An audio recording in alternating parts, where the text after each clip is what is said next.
में compete करते थे। इस प्रकार का मेरा काम था। जिंदगी जो बोलते रहे कि सब कुछ मिल गया, उस प्रकार का भाव मेरा भी था कि भगवान ने अच्छी बड़ी नौकरी दे दी, बड़ा कोचिंग सेंटर दे दिया, अब क्या जरूरत है। और मैं अपने काम से पूरी तरह से संतुष्ट था।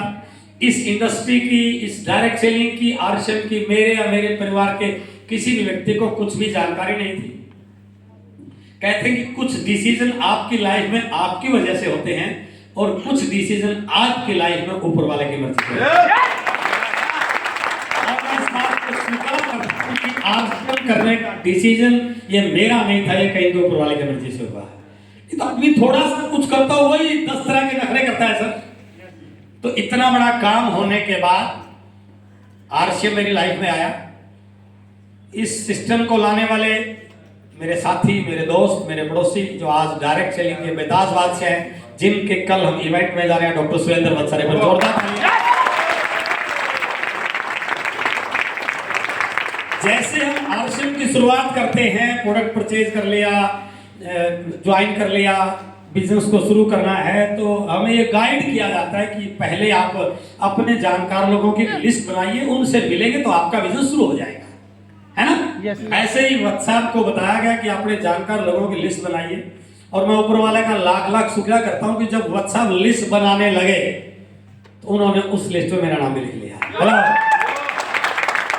उनके दिमाग में एक बार ये विचार आ जाता कि यार ये लेक्चरर आदमी है, इतना बड़ा कोचिंग सेंटर चला रहा है, 12-14 घंटे की रोज वर्किंग करता है, ये कहां करेगा आपसे, तो वो मेरा नाम लिस्ट में नहीं लिखते। हेलो, तो इसलिए मैं आपसे भी ये रिक्वेस्ट करना चाहूंगा कि आप जब लिस्ट बनाए ना तो इस भाव से मत बनाए वो करेगा नहीं करेगा, होगा नहीं होगा, ये फैसला आप मत कीजिए, ऊपर वाले छोड़ दीजिए। आपका काम है सिर्फ नाम लिखना। उसके भाग्य में होगा तो पक्का करेगा, उसके भाग्य में नहीं होगा तो कभी करने वाला। ने उस लिस्ट में मेरा नाम लिखा और एक दिन मेरे घर पर आए। मैं कोचिंग सेंटर में बच्चों को पढ़ा रहा था। मेरे घर के फर्स्ट फ्लोर पर मेरा कोचिंग सेंटर होता था। जहां पर हम रहते थे जींद में, मेरा हाउस नंबर 2700 और व्हाट्सएप का हाउस नंबर 2701, सिर्फ 9 इंच की दीवार हमारे बीच में थी। तो रोज का मिलना जुलना होता था। एक दिन व्हाट्सएप मुझे मिलने के लिए घर पर आए और मैडम ने दरवाजा खोला। मैं बच्चों को कोचिंग दे रहा था। मेरा पहला बैच कोचिंग का कंप्लीट होने वाला था, अगला बैच नीचे वेट कर रहा था। तो व्हाट्सएप ने जैसे दरवाजा पे बेल बजाई, मैडम ने दरवाजा खोला और कहा व्हाट्सएप ने कि सर से मिलना है, कुछ अर्जेंट काम है। तो मैडम ने कहा कि अभी तो ट्यूशन पढ़ा रहे हैं, बच्चे बैठे हुए हैं, तो इसके या तो इस बैच के बाद आप बात करेंगे, नहीं जरूरी अभी बात करनी है और 2-3 मिनट की बातचीत है, एक बार बोल दो आप। तो मैडम ने मुझे ऊपर जाके कहा कि व्हाट्सएप कुछ जरूरी बात करने के लिए है, अर्जेंट बता रहे हैं। तो मैंने बच्चों का बेटा 2-4 मिनट के लिए रुके, मैं गया, कोई मिलने के लिए आया, बस जस्ट आया मैं। और जैसे मैं नीचे आया, व्हाट्सएप ने हेलो हाय किया, आपने कहा आइए बैठते हैं। मैंने कहा सर बैठने का टाइम तो नहीं, क्योंकि बच्चे वेट कर रहे हैं, आप बताइए थी कोई लंबी बात होगी तो रात को बात कर रहे हैं। ट्यूशन का मेरा जो कोचिंग सेंटर है रात को 9-9:30 बजे बंद हो जाता है। उन्होंने कहा नहीं ज्यादा लंबी बात नहीं है, आप 2 मिनट दीजिए मुझे। और ये कह के हम सोफे में बैठ गए ड्राइंग रूम में। व्हाट्सएप ने अपनी जेब में से एक कॉपी निकाली और एक पेन निकाला और ये गोले बनाने शुरू कर दिए। कमाल देखिए इस बिजनेस की ताकत। ये फैक्ट्री लगाने से नहीं चलता, ये गोले बनाने से चलता है। कमाल इस बात का है, जैसे ही कोई गोले बनाता है ना, सामने वाला समझ जाता मामला कुछ हो रहा है। और मैं भी समझ गया कि ये तो बात तो 2 मिनट की तो नहीं है, ये तो घंटा-1.5 घंटे का काम होगा। यदि पूरी कहानी सुनी तो ये मैच तो खराब होगा ही होगा, अगला मैच भी पूरा खराब हो जाएगा। और आप विश्वास कीजिए, मैंने व्हाट्सएप से पूरे गोले भी नहीं बनाने दिए। मैंने उनको पेन को पकड़ लिया कि सर मैं समझ गया, ये काम जोरदार है, करने के लिए नहीं, पीछा छोड़ा। घंटा बर्बाद नहीं करना था मुझे। मैंने कहा जोरदार है और मैं कर लूंगा, आप तो बस ये बताइए इसको करने के लिए क्या करना है। तो WhatsApp is very intelligent leader. उन्होंने कहा जब बिना समझाए कोई समझ जाए तो समझाने की जरूरत क्यों है? समझाने का काम आपका नहीं, ध्यान रखना है। कहीं आप प्लान दिखा रहे हो तो आपको समझाना नहीं है, वह सिर्फ कंसेप्ट को बताना है। समझाने का काम तो सेमिनार में होता है। हेलो, तो व्हाट्सएप ने कहा ओके, इस काम को करने के लिए ज्यादा कुछ नहीं करना, 5 पेंट खरीद। आजकल तो प्रोडक्ट अपने मिलते हैं, सारे प्रोडक्ट नहीं। उस समय गत्ते के डिब्बे में 5 पेंट की किट आती थी सर, पैक करके मिलती थी कृष्णा सर। तो उन्होंने कहा इस काम को करने के लिए 5 पेंट लेनी होती है। मैं थोड़ा रिलैक्स हुआ, मैंने फिर भी पूछ लिया उत्सुकता बस ऐसा तो नहीं है 5 पैंट 20-30 हजार की हो। मैंने पूछा सर ये 5 पैंट कितने की? उन्होंने कहा 1500 रुपए की। आई वॉज वेरी नेक्स्ट कि 1500 रुपए में एक साथी नाराज होने से बचता हो तो सौदा महंगा नहीं है। तो मैंने कहा बताइए। तो बच्चा साहब ने एक फार्म निकाला, पीले रंग का फार्म होता था, मैडम के नाम से फार्म भर दिया और बच्चा साहब ने वो गत्ते का डिब्बा घर पर रख दिया। मैंने ये नहीं देखा उस गत्ते के डिब्बे में 5 पैंट एक 4 हैं, वो काले रंग की हैं, पीले रंग की, क्योंकि मुझे करना थोड़ी था। बच्चा साहब अपने घर पे चले गए और मैं अपने काम में बिजी हो गया।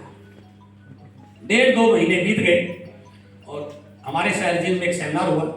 उस सेमिनार के चीफ गेस्ट थे ओपी शर्मा जी। एक बार जोरदार तालियां ओपी शर्मा से।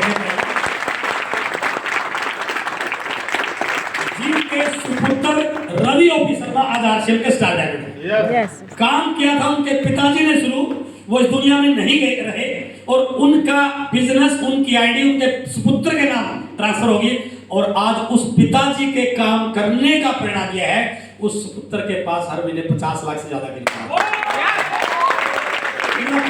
सिस्टम। तो सुबह का टाइम था, संडे का दिन था और संडे को मेरा कोचिंग सेंटर ऑफ होता था।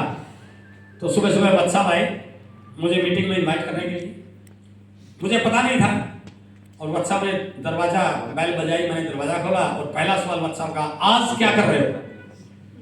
मैंने कहा सर संडे आप तो फ्री है, एक दिन छुट्टी मिलती है, आज कोई फिल्म देख लेंगे, बच्चों का होमवर्क चेक कर लेंगे, घर का कोई काम करने का वो कर लेंगे, बाकी 6 दिन तो कुल्लू को बैल की जिंदगी होती है। उनका बहुत बढ़िया। तो मैंने कहा क्या मतलब? कि सर आज सेमिनार है। वो जो बिजनेस शुरू किया था, मैंने कहा सर मैंने तो कोई बिजनेस किया नहीं, मैं तो नौकरी करने वाला व्यक्ति हूँ। नहीं वो मैंने आपको जो पेंट दी थी 5, आज उस बिजनेस की एक सेमिनार है और जैसे ही सेमिनार का नाम लिया, एक व्यक्ति को सबसे ज्यादा काम उसी दिन होते हैं जिस दिन सेमिनार होता है। पहले मैं पूरा फ्री था लेकिन सेमिनार का नाम लेते 10 काम, सर आज तो अगली बार पक्का, आज सर आज तो कई काम पेंडिंग है। वत्स साहब ने एक नहीं सुनी और एट लास्ट वत्स साहब मुझे उस सेमिनार में उठा कर ले गए। शब्दों नोट करना सर, बुलाने के भरोसे रहोगे तो कोई आने वाला नहीं। और मैं अपनी सेमिनार में इस बात को कोट करता हूं, ये बिजनेस उनका चलता है जो लोगों को सेमिनार में उठा के लाने की हिम्मत रखते हैं। बुलाकर लाने वाला नहीं होता, क्योंकि बुलाओगे तो उसको 10 तरह के काम आ जाएंगे। वत्स साहब ने मेरी बाजू पकड़ी, अपनी चेतक स्कूटर में बिठाया और सेमिनार में पीछे बैठ गया जाके। सेमिनार चली 1.5-2 घंटे। मैं घड़ी देख रहा कब ये खत्म और कब घर जाए, क्योंकि मैं करने के लिए तो नहीं गया था। जैसे ही ओपी शर्मा सर को बुलाया गया लास्ट में,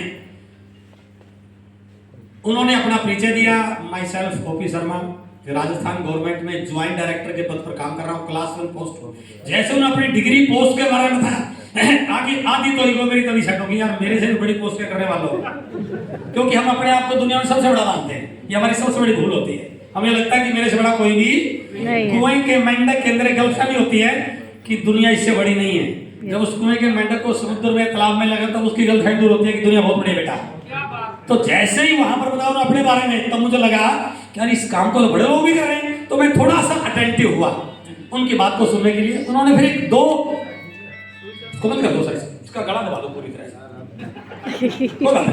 तो उन्होंने अपना परिचय के बाद बहुत सारी चीजें बताई, लेकिन एक कहानी, एक स्टोरी, 2-3 मिनट की स्टोरी थी।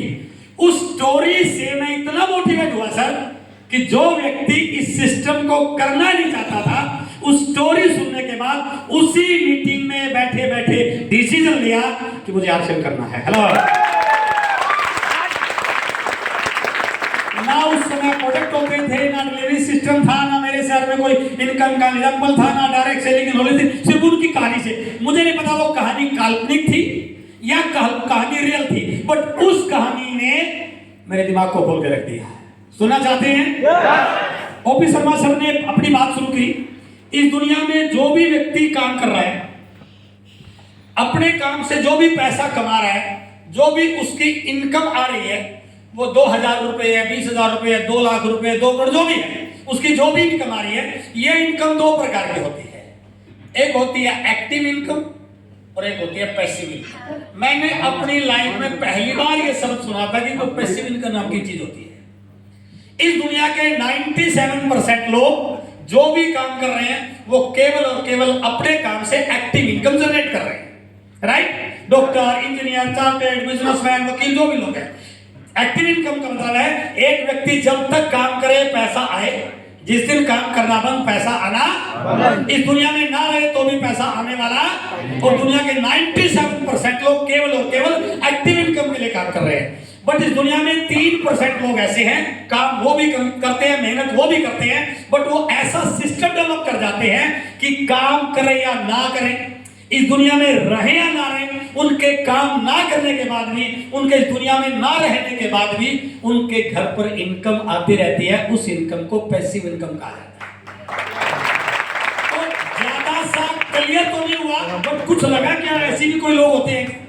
बट उन्होंने एक एग्जांपल से समझाने की कोशिश की कि मैं आपको बताता हूं कि एक्टिव और पैसिव इनकम क्या होती है। उन्होंने एग्जांपल दिया एक डॉक्टर का।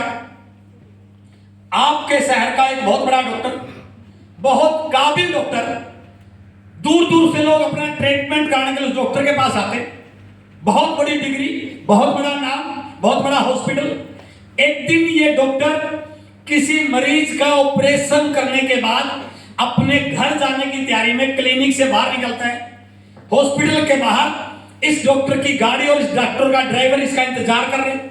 जैसे डॉक्टर साहब गाड़ी के पास आते हैं, ड्राइवर दरवाजा खोलता है, डॉक्टर साहब कार के अंदर बैठ जाते हैं और ड्राइवर दरवाजे को बंद करता है। दरवाजा जल्दबाजी में बंद हो गया।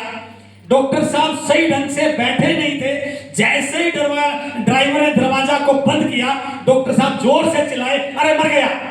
और वो ड्राइवर घबरा गया कि ऐसा क्या हो गया। ड्राइवर ने दरवाजा खोल के देखा तो क्या हुआ, डॉक्टर साहब के दाहिने हाथ की पहली उंगली खिड़की के बीच में आ गई और उंगली इतनी डैमेज हो गई कि हाथ से खून निकल रहा था। वो ड्राइवर डर गया, उसने तुरंत डॉक्टर साहब को वापस उतारा और उसी क्लिनिक में, उसी ऑपरेशन थिएटर में अंदर ले गया जहां से डॉक्टर किसी मरीज का ऑपरेशन करके आए थे। जैसे खून नीचे गिरता हुआ जा रहा था, भागे भागे कई सारे डॉक्टर आए और जैसे ही डॉक्टर को अंदर लेके गए, उन डॉक्टरों ने बाद में उनके हाथ को देखकर फैसला किया कि अब हाथ की स्थिति खराब है, इस उंगली का इंफेक्शन हाथ पर ना जाए, इसलिए तुरंत इस उंगली को ऑपरेशन करके काटना पड़ेगा। हेलो, मुझे नहीं पता कहानी काल्पनिक थी असली थी। आधा घंटा, 20 मिनट, 1 घंटे की सर्जरी के बाद इस उंगली को हाथ से काट दिया जाता है। डॉक्टर भी वही, डिग्री भी वही, हुनर भी वही, बट अब वो डॉक्टर ऑपरेशन नहीं कर सकता। हेलो, जो डॉक्टर चंद मिनट पहले लाखों रुपए कमा रहा था, एक छोटी सी दुर्घटना ने उसको जीरो पे लाके खड़ा कर दिया, क्योंकि वो डॉक्टर केवल और केवल एक्टिव इनकम कमा रहा था। आज से 24 साल पहले उस मीटिंग में बताया गया, ये जो आज आप आरसीएम बिजनेस की मीटिंग में आए हो, यदि आप इस बिजनेस को सही ढंग से बिल्ड कर लेते हो तो ये बिजनेस आपके लिए एक्टिव इनकम का नहीं, पैसिव इनकम का जरिया बन सकता है और आपकी आने वाली 7 पीढ़ियों को पैसे के लिए काम करना नहीं पड़ेगा यदि आप आरसीएम को बिल्ड कर लेते हो। जैसे ये बात बताई, ये अंदर गई कि पैसा तो मैं भी कमा रहा हूं, लेकिन वो इनकम एक्टिव इनकम है। मेरे पास पैसिव इनकम का कोई सोर्स नहीं है और ये पैसिव इनकम का सोर्स बन सकता है। तो मैंने वहीं बैठे बैठे डिसीजन लिया कि मुझे आरसीएम करना चाहिए। I will do RCM business. RCM करना चाहिए तो मेरे मन में एक सवाल आया कि 14 घंटे रोज काम करता हूं, 6 घंटे की ड्यूटी है, 2 घंटे ड्यूटी पर आने जाने में लगते हैं, 6 घंटे कोचिंग सेंटर में लगते हैं, 14 घंटे काम करके आरसीएम कैसे करूंगा। वहीं पर बैठे बैठे डिसीजन लिया कि जो 6 घंटे में कोचिंग सेंटर में लगाता हूं, यदि मैं इस कोचिंग सेंटर को बंद कर दूं तो ये 6 घंटे आरसीएम को बिल्ड करने में लगाए जा सकते हैं।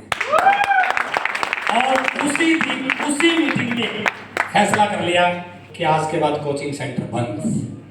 डिसीजन जोरदार था। कभी लेके देखो घर वाले क्या हाल धमाकेदार था, जोरदार नहीं। मन ही मन बड़ा एक्साइटेड, यार जोरदार काम है तो पैसिव इनकम आएगी, फाइनेंशियल फ्रीडम मिलेगी, टाइम फ्रीडम मिलेगा, नाम समाज पता नहीं क्या क्या जो भी सेंटर में होता है। I was fully excited. Meeting खत्म हुई, बड़े जोश के हाथ घर पे गया। हेलो, वैसे आप लोग जाने वाले हैं? घर पे गया तो मैडम दरवाजा खोला और मैं बड़ा एक्साइटेड, कमाल हो गया। क्योंकि जब आप एक्साइटेड होते हो फिर अपनी अपनी बताते हैं, किसी और की सुनते नहीं है। सही बात है। मैंने कहा तो कमाल हो गया। वो जो 5 पेंट बच्चा ने दी थी, 5 पेंट नहीं है, सोने की खान है वो तो। ये तो बहुत बड़ा बिजनेस है, इसमें तो पैसिव इनकम आती है, फाइनेंस से फ्रीडम आती है, अगली पीढ़ी को काम करना नहीं पड़ेगा। तो मैं बड़ा जोर जोर से बता रहा, और मैडम मेरे तरफ ऐसे बड़ा तिरछा तिरछा देख रही कि ये बंदा गया तो ठीक ठाक। मैंने कहा आप क्या बात कर रहे हो? मैंने कहा बात नहीं है, बात ही ऐसी है कि अब मैं आरसे बिजनेस को करूंगा, और मैंने फैसला कर लिया कि अब मैं कोचिंग सेंटर को बंद करने वाला हूं। तो घर में माहौल बड़ा, जैसे ये बात करी मैडम ने बच्चों को बुलाया, घर वालों से फोन किया, रिश्तेदारों को फोन किया कि ये कहीं बहकी बहकी सी बात कर रहे हैं।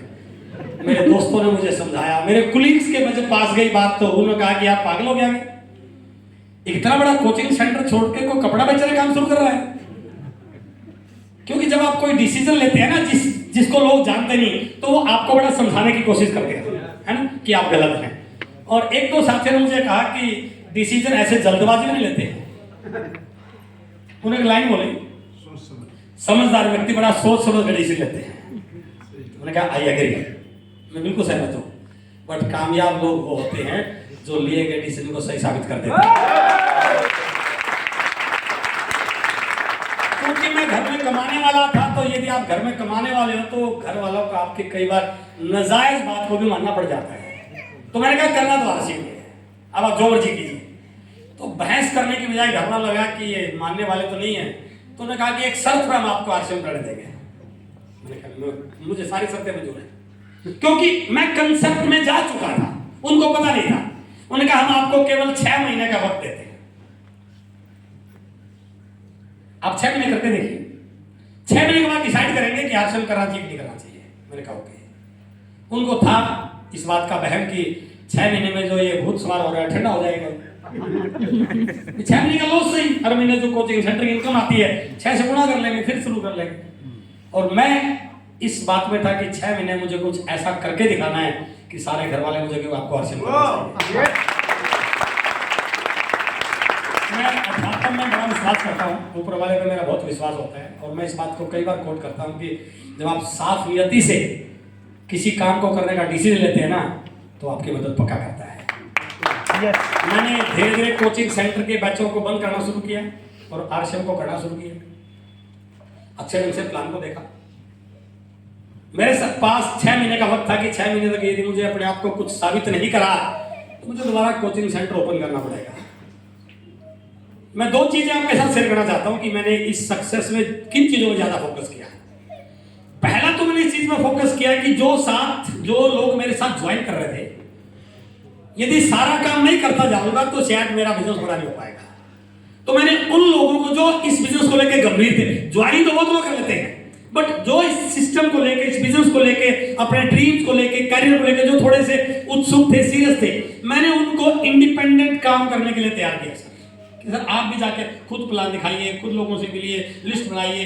तो वो इंडिपेंडेंट लीडर बनाने पर मैंने काम किया। मेरे साथ साथ कई और लोग फील्ड में जाके काम करना शुरू किया, तो मेरा काम मल्टीप्लाई होना शुरू हो गया। दूसरा मैंने इस चीज का फोकस किया क्योंकि मैंने पार्ट टाइम किया था, नौकरी करता था मैं, और मेरा सब्जेक्ट मैथ था, जहां पर बहुत इंटेलिजेंट और बहुत सिंसियर बच्चे आते हैं मैथ पढ़ने के लिए। तो दूसरा मैंने काम किया, लगभग 1.5, 2, 3 महीने के बाद मैंने अपनी टीम से इस चीज को जानने की कोशिश की कि आप में से कितने लोगों ने मेरे शहर से बाहर की ज्वाइनिंग कराई। तो किसी ने कहा मेरे मामा जी को मैंने वहां ज्वाइन कर दिया, किसी ने कहा मेरे दोस्त को वहां ज्वाइन कर दिया, किसी ने कहा मेरे अंकल को वहां ज्वाइन कर दिया। तो जिन लोगों ने भी out of town, out of city business को ज्वाइन करा था, मैंने उन तमाम लोगों की लिस्ट ली और मैंने अपना शेड्यूल में इस चीज को रखा कि मैं मंडे टू फ्राइडे लोकल काम करता था, जहां मैं बाइक पे जाके लोगों के से मिलके वापस आ जाता था। लगभग 4 बजे के आसपास मैं निकलता था और 11 बजे से पहले मैं कभी घर नहीं आता था। बट हर सैटरडे की नाइट मेरी किसी बस या ट्रेन में होती थी। एवरी सैटरडे की नाइट मेरी किसी बस या ट्रेन में होती थी और संडे को मैं बाहर जाके काम करता था। संडे की नाइट मेरी किसी बस या ट्रेन में होती थी, मंडे को ड्यूटी पे जाता था। और कमाल ये हुआ कि 6ठे महीने I was royalty chief of RCM. और इन 6 महीनों में कई सारे लीडर मेरे साथ तैयार हो चुके थे। और कमाल की बात देखिए, मेरे रॉयल्टी पर जाने से पहले मेरा बिजनेस 3 स्टेट में चालू हो चुका था। लोग क्या करते हैं, घर से बाहर निकलते नहीं है सर। 10 साल पहले भी सिवान में, आज भी सिवान में, 10 साल बाद भी सिवान में। अरे सिवान से करोड़ों का बिजनेस नहीं आ सकता। आप सिवान को देख रहे हैं, पूरे हिंदुस्तान का नक्शा देखिए। सिवान तो बिहार से स्टेट का एक छोटा सा सिटी है। भारत में 25-26 स्टेट है सर, बड़े बड़े राज्य हैं। आप थोड़ा वहां तो निकलिए। मेरे कई सारे स्टेशन बिल्ड हो चुके थे। 6 महीने आई वाज रॉयल्टी जीवन, और मुझे 6 महीने का वक्त मिला था। और जब मेरी रॉयल्टी की इनकम आई तो मैंने अपने घर वालों को इकट्ठा किया और पूछा, आपने मुझे 6 महीने का वक्त दिया, अभी तो टीम छोटी है, प्रोडक्ट ज्यादा नहीं आए। मेरी टीम, कई सारे लोगों की इनकम 5,000, 7,000, 10,000 हमसे हो चुकी है। मेरा इस महीने की स्टेट, उस समय रॉयल्टी की मेरी 30-35 हज़ार के आसपास की थी। अब आप बताइए कि मुझे क्या करना चाहिए। और कमाल मानेंगे आप, जहां सारे घर वाले खिलाफ थे, उस स्टेटमेंट को देख करके पूरे घर वालों ने मुझे कहा, अब आप आरसी बिजनेस कर सकते हो। मेरा कहने का मैसेज क्या है, जब आप अपने आप को प्रूव कर देते हैं ना सर, अपनी बात को प्रूव कर देते हैं, अपने डिसीजन को प्रूव कर देते हैं, तो घर वाले नहीं, पूरी दुनिया आपका साथ देने को तैयार हो सकती है सर। यस। गलती क्या हो रही है, 6 साल पहले भी वैसा, आज भी वैसा। बात तो बड़ी बड़ी बोल रहा हूं, ना साइकिल बदला, ना मोटरसाइकिल बदली, ना घर बदला, ना इनकम बदला, ना लेवल बदला, और लोगों के सामने बड़ी बड़ी डील ना करा। तो वो मेरी तरफ देखेगा 10 बार, भैया तेरा काम अच्छा होता तो तेरे हालात बदलते ना। यस। यदि मेरे नहीं बदले और सामने वाले की हालात के बदलने की गारंटी दे रहा हूं मैं, तो कहीं ना कहीं मेरी बात का उतना प्रभाव लोगों के पास नहीं है। तो उनको लगता है कि वैसे ही फेंक रहा है। तो आपको सबसे पहले अपना एग्जाम्पल क्रिएट करना पड़ेगा सर। मेरे एग्जाम्पल से या मोंटी जी के एग्जाम्पल से या राकेश जी के एग्जाम्पल से आपका बिजनेस चलने वाला नहीं है। आपका बिजनेस केवल आपके एग्जाम्पल से चलेगा, इसलिए उस चीज को आपको करना पड़ेगा। और 9वें महीने आई वॉज टेक्निकल चीवर, इंडिया का 9वां टेक्निकल चीवर बनने का मुझे सौभाग्य प्राप्त हुआ। 2001 में मैंने आरसीएम को शुरू किया था। 2007 आते आते केवल 6 साल, केवल 6 साल में I was totally financially free. Hello, जितना पैसा हरियाणा गवर्नमेंट मुझे रिटायरमेंट की एज तक देने वाली थी, उतना पैसा तो आरसीएम ने मुझे 6 साल में दे दिया है। तो फिर नौकरी करने की जरूरत किस बात की थी। 2007 में नौकरी को साइड में कर दिया और आरसीएम को फुल टाइम करना शुरू कर दिया। 5 पेंट से आरसीएम को शुरू किया था सर, 5 पेंट से। और ये सिस्टम की और नेटवर्क की ताकत है। आज मेरा सालाना टर्नओवर लगभग 400 करोड़ का होता है। तो सिस्टम तो बहुत बड़ा है सर, सिस्टम बहुत बड़ा है, करने वाला चाहिए। दुनिया में इससे बड़ा और इससे तेज गति से बढ़ने वाला कोई व्यवसाय हो ही नहीं सकता है, हो ही नहीं सकता है। बट कहीं ना कहीं हमारी प्राथमिकताएं नहीं बन पाती, हम थोड़ा सा इसको सीरियसली ले पाते, या हमारे बहुत सारे एक्सक्यूज होते हैं। तो मैं आपसे आज इस बात पे चर्चा करने नहीं आया कि आपको ज्वाइन करना चाहिए कि नहीं करना चाहिए। मैं आपको इस बात को आपके साथ शेयर करने वाला हूं कि इस समय पूरी दुनिया में डायरेक्ट सेलिंग को लेके यदि सही कंडीशन किसी कंट्री में है, उसमें भारत नंबर 1 पर आता है। उस चीज के महत्व को आप जानिए। तो मैं बात शुरू कर रहा हूं, तो मैंने पहला टॉपिक आपको रखा था, ये डायरेक्ट, ये कंसेप्ट क्या है, ये डायरेक्ट सेलिंग का कंसेप्ट क्या है, कंसेप्ट बातचीत करें सर। अच्छा लग रहा है आपको? एक बार तालियां बजा के बताइए कैसा अच्छा लग रहा है। मैं थोड़ा सा इस कंसेप्ट की चर्चा आपके बीच में कर रहा हूं। क्या है ये कंसेप्ट? इस कंसेप्ट का नाम है डायरेक्ट सेलिंग। हिंदी में बोलते हैं सीधी बिक्री प्रणाली, राइट। हमारे घर में आज तक जो भी सामान आया, जो भी हमारे घर में यूज हो रहा है, जो भी आ रहा है, जो भी आएगा, हमारे पास केवल एक ही विकल्प था, बाजार से सामान को लेके आना, राइट। दूसरा विकल्प नहीं था। ये इंडस्ट्री क्या है, कहां से शुरू हुई, मैं थोड़ा सा 5 मिनट के बारे में बताना चाहूंगा ताकि आपका कंसेप्ट क्लियर हो जाए। अमेरिका में इस कंसेप्ट की शुरुआत हुई डायरेक्ट से। एक व्यक्ति के दिमाग में एक विचार आया कि जो सामान बाजार के माध्यम से, बाजार वालों के माध्यम से, विज्ञापन वालों के माध्यम से, बिचौलियों के माध्यम से ग्राहक तक जा रहा है, इस सामान को सीधा ग्राहक को भी दिया जा सकता है। तो जो पैसा ये बाजार में मिडिल मैन में यूज हो रहा है, यदि इसी पैसे को ग्राहकों में बांट दिया जाए तो टर्नओवर बड़ा हो सकता है और ग्राहक की इनकम भी बढ़ सकती है। ये कंसेप्ट 1959 में अमेरिका में शुरू हुआ। शुरू होते होते 1973 तक ये कंसेप्ट चला, लेकिन जैसे ही ये कंसेप्ट चला तो लोगों ने इस कंसेप्ट में अपने तरीके लगा दिए। पैसा डबल करने वाली, मनी सर्कुलेशन, तुरंत अमीर बनाने वाली, रातों रात पता नहीं क्या क्या हुआ। और 1972 में वहां की गवर्नमेंट ने इस इंडस्ट्री को इलीगल घोषित करके इसको बंद कर दिया कि इसमें लोगों का पैसा डूबता है, लोगों के साथ चीटिंग होती है। कुछ सातिर किस्म के लोग, कुछ सातिर किस्म की कंपनियां लोगों से झूठ बोलकर पैसा इकट्ठा करती हैं और वो पैसा दे नहीं पाती, इसलिए वो भाग जाती हैं। यानी कि कंसेप्ट ही चेंज हो गया। 1973 में कंसेप्ट, या 72 में ये वहां की गवर्नमेंट ने इसको बंद कर दिया। लेकिन जिस व्यक्ति ने इस कंसेप्ट को शुरू किया था वो इस बात से आश्वस्त था कि मेरे कंसेप्ट में कोई कमी नहीं है, मैं रियल प्रोडक्ट दे रहा हूं, वाजिब दाम पे दे रहा हूं, पक्के बिल के साथ दे रहा हूं, बिना मिलावट का दे रहा हूं, मार्केट से कम रेट में दे रहा हूं, और सबसे बड़ी चीज ग्राहक को बाजार में हिस्सेदारी दे रहा हूं। तो मेरा कंसेप्ट गलत नहीं है, सरकार की सारी लायबिलिटीज पूरी कर रहा हूं। तो उन्होंने 1973 में सरकार के साथ कोर्ट में पिटीशन किया और 6 साल की कानूनी लड़ाई के बाद 1979 में फेडरल ट्रेड कमीशन ने इस इंडस्ट्री को लीगल घोषित कर दिया। अमेरिका सरकार ने कहा ये इंडस्ट्री गलत नहीं है। जैसे ही सरकार ने इस पे फोकस किया, अच्छे प्रोफाइल के लोगों ने, अच्छी कैटेगरी के लोगों ने, अच्छे पढ़े लिखे लोगों ने इस इंडस्ट्री में एंट्री करना शुरू किया। चलते चलते ये बिजनेस अमेरिका से बाहर निकलना शुरू हुआ और आज की स्थिति है कि ये डायरेक्ट सेलिंग इंडस्ट्री वर्ल्ड के 100 से ज्यादा देशों में काम कर रही है। लीगली होते हैं 100 से ज्यादा देशों में। हमारे भूतपूर्व प्रधानमंत्री डॉक्टर मनमोहन सिंह 95 में डायरेक्ट सेलिंग कंसेप्ट को विदेशी कंपनियों माध्यम से इंडिया में लेके आए। ये जो चीजें वहां पर ये इंडिया में भी चल रही है, धीरे धीरे आगे इस पर कुछ लग रहा है। 100 से ज्यादा देशों में इंडस्ट्री चल रही है। और यदि मैं इस इंडस्ट्री के टर्नओवर की बात करूं तो आज इन 100 से ज्यादा देशों में इस इंडस्ट्री का सालाना टर्नओवर लगभग 14 लाख करोड़ का हो चुका है। ये इंडस्ट्री आज दुनिया में 14 लाख करोड़ से ज्यादा का सालाना टर्नओवर कर रही है। अमेरिका की जीडीपी में इस इंडस्ट्री का बहुत बड़ा रोल है। वहां पर ईयर का जो टर्नओवर अमेरिका की जहां की पॉपुलेशन मात्र 33 करोड़ है, वहां इस इंडस्ट्री का एक साल का टर्नओवर लगभग 3.5 लाख करोड़ का होता है।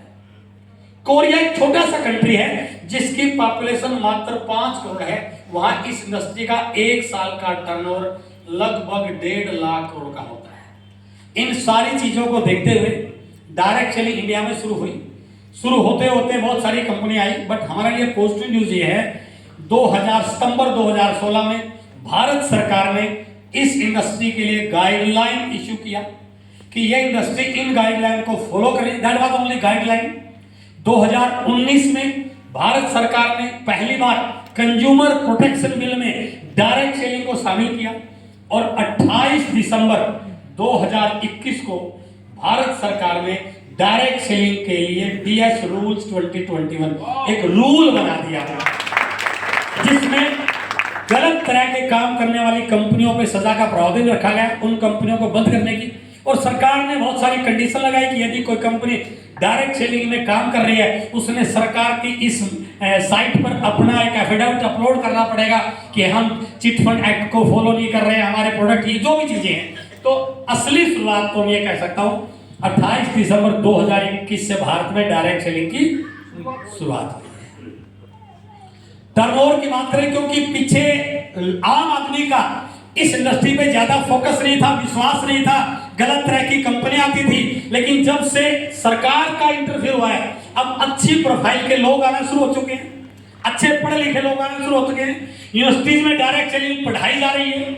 आज इंडिया गवर्नमेंट इसको सपोर्ट कर रही है। पिछले 3 साल में भारत में इस इंडस्ट्री को ग्रो होने में काफी हेल्प मिली। हम टर्नओवर में तो बहुत बड़ा नहीं पहुंचे हैं, पिछले साल के टर्नओवर में हम 12वीं पोजीशन से 11वीं पोजीशन पाए हैं, अभी भी 11वें स्थान पर है, जबकि हमारी पॉपुलेशन दुनिया नंबर 1 पर है।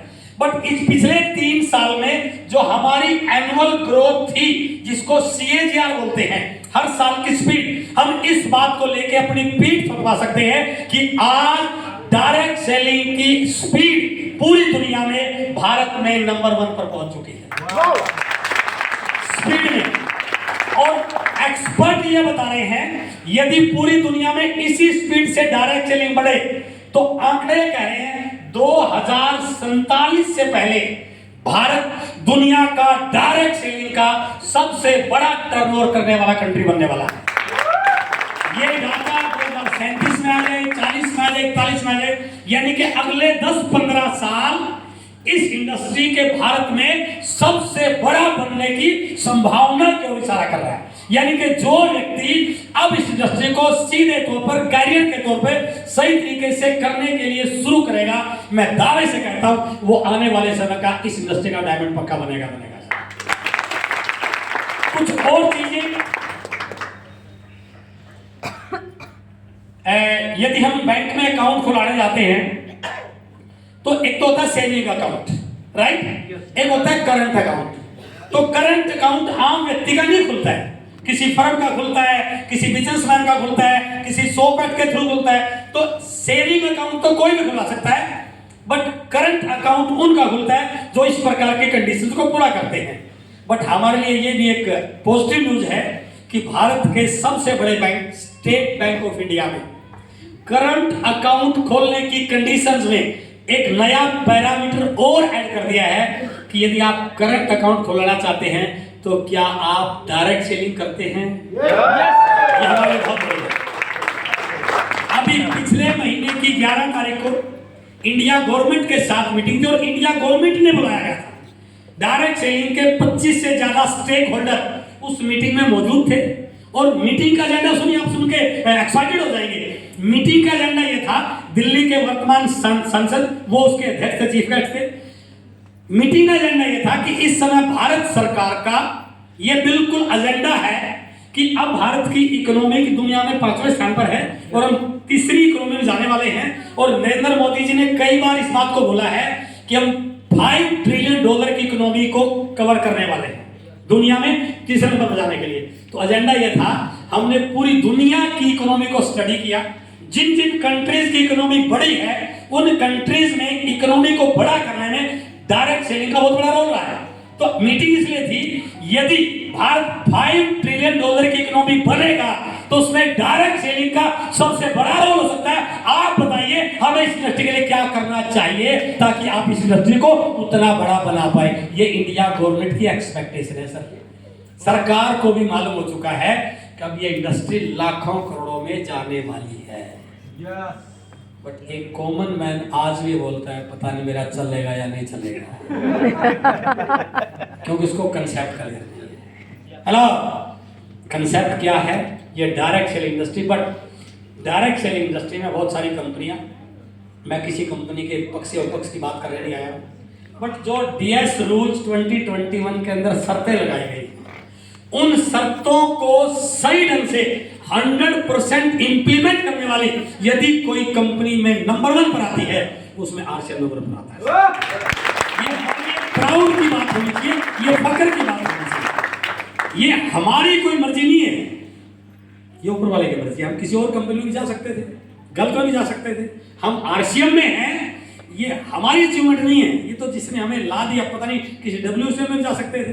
तो आज RCM बहुत सारे बड़े बड़े देशों के साथ नए भारत का निर्माण हमारा मुख्य उद्देश्य है, जहां पर हम 3 बड़े देशों के साथ काम कर रहे हैं और हम सब इस बात को फील्ड में जाके कैश कर रहे हैं कि RCM के प्रोडक्ट उस प्रकार की क्वालिटी के हैं जहां पर बहुत सारे लोगों को डॉक्टरों ने बोल दिया ये बीमारी ठीक होने वाली नहीं है और RCM के प्रोडक्ट ने बीमारियों को ठीक करके दिखाया। इसलिए हमारा पहला उद्देश्य स्वास्थ्य रक्षा।